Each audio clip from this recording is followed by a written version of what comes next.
tardes a todos.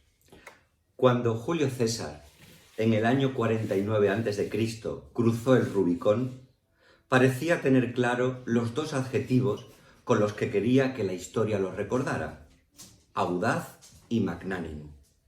La audacia la dejaremos para otro vídeo. Hoy me centraré en la magnanimidad.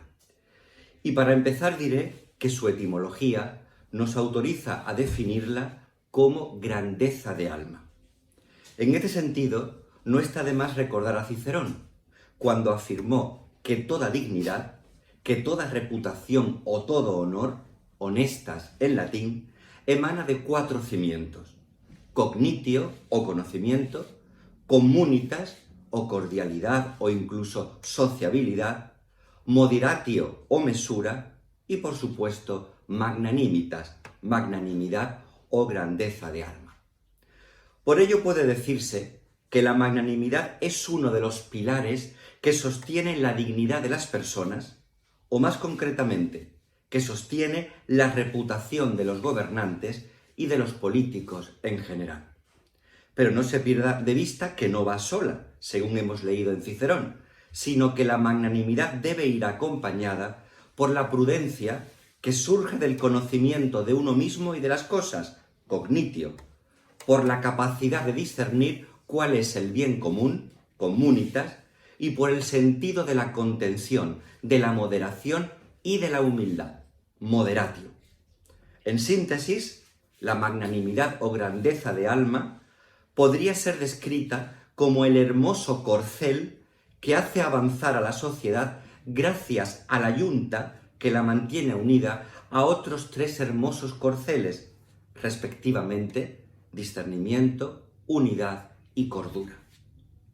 En consecuencia, no es extraño que muchos gobernantes hayan querido para sí el apelativo de magnánimo, como en el caso de César, o sin ir más lejos, el rey Alfonso V de Aragón, conocido precisamente como el magnánimo o el sabio. El sentido del epíteto es evidente, sobre todo si se tiene en cuenta lo que acabo de explicar de Cicerón. Este rey fue considerado magnánimo porque, al parecer de sus contemporáneos, sabía ponderar las cosas, las circunstancias y los hechos, porque todos sus actos perseguían el bien común, la cohesión social, y porque su talante debía ser humilde. Sí, humilde, dado que sin humildad no hay magnanimidad. Es más, la humildad da autenticidad a la magnanimidad. Lo dice San Agustín comentando el Hortensius de Cicerón al defender que conocerse es el paso previo para conocer cualquier cosa en general. Pues bien, la humildad podemos decir que es el paso previo que conduce a la magnanimidad. Nadie que ignore sus debilidades podrá jamás manejar sus fortalezas. Nadie que oculte sus intenciones, que mienta, que finja, que deforme, que trapacee, podrá jamás ser llamado magnánimo. Por eso César no logró la unanimidad de sus conciudadanos en su empeño por ser considerado magnánimo.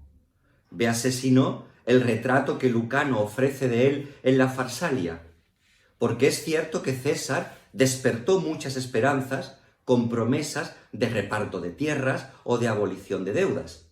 También las despertó perdonando públicamente a sus contrincantes, a los que apoyaron a Pompeyo en la guerra civil. Pero todos sus actos olían demasiado a cambio de régimen, a un intento de cambiar de régimen. Él, que no estaba dispuesto, tras la muerte de Craso, a que Pompeyo ocupara la más alta dignidad política en solitario, aceptó su elección como dictador y empezó unas reformas que en nada resultaron revolucionarias y que acabaron por decepcionar a los suyos y por enervar a los contrarios. Su magnanimidad fue vista por muchos como una treta para cambiar el régimen político de la mano de conmilitones desleales. Lo dice el citado Lucano: no habrá lealtad entre los asociados para un gobierno tiránico. A esa paz, surgida del acuerdo entre felones, Lucano le da el nombre de concordia discordante. En ese contexto, el seguidismo se impone a la libertad, el lucro al bien común y el ardid a la ley. En ese entorno solo se considera conciudadano al que piensa como el que manda. Todos los demás son declarados enemigos y, si se pudiera, serían enviados al ostracismo, desterrados, para que vagasen como apátridas por la faz de la tierra. Este es el sentido de las palabras proclamadas por un aliado de César.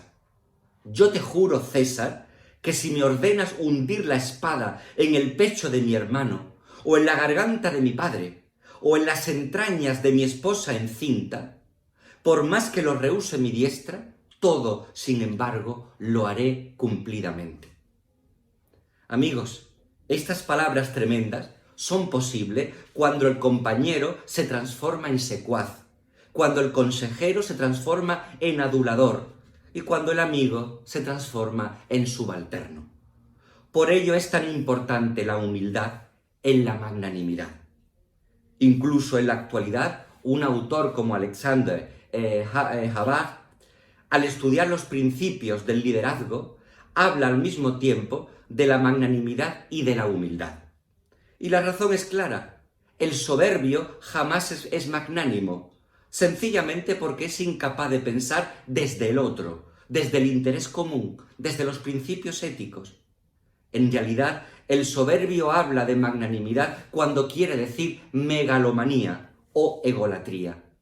En su interior confunde su ansia de poder y su delirio con el bien común. Solo es magnánimo el que es capaz de luchar por la consecución de grandes ideales. Esa magnanimidad es un desafío a uno mismo en el que la humildad interviene, acentuando la grandeza de saber ponerse en el lugar no del otro, sino de todos los otros. La humildad abre la mente a los matices y evita que las sociedades queden fracturadas en dos y no más que dos bastiones incomunicados. Amigos, el magnánimo es aquel que sabe vivir en su verdad, pero mirando con humildad y de frente la verdad de los demás. Tomás de Aquino, uno de los teóricos que más han influido en las teorías políticas occidentales, dedicó a la magnanimidad varias largas cuestiones de su Summa. Insistió en que el magnánimo es aquel que aspira a mover la voluntad para hacer las cosas más grandes. De hecho, considera que la magnanimidad es una parte de la virtud de la fortaleza. Por ello, podemos concluir que la magnanimidad es una faz, una manifestación de la fortaleza, pero nunca un acarreo de la debilidad, ni un aluvión incontrolado de impotencia. En definitiva, podemos considerarla como una manifestación de la virtud de la fortaleza en actos emprendidos por personas de talante humilde. O por decirlo brevemente y sin rodeos, sin humildad no hay magnanimidad, porque sin humildad es imposible situarse en todos los matices de la realidad. La magnanimidad, amigos, es la fuente del bien común, pero sin humildad es simplemente jactancia, vanidad, arrogancia, autosuficiencia, fatuidad e incluso chulería. Buenas tardes a todos.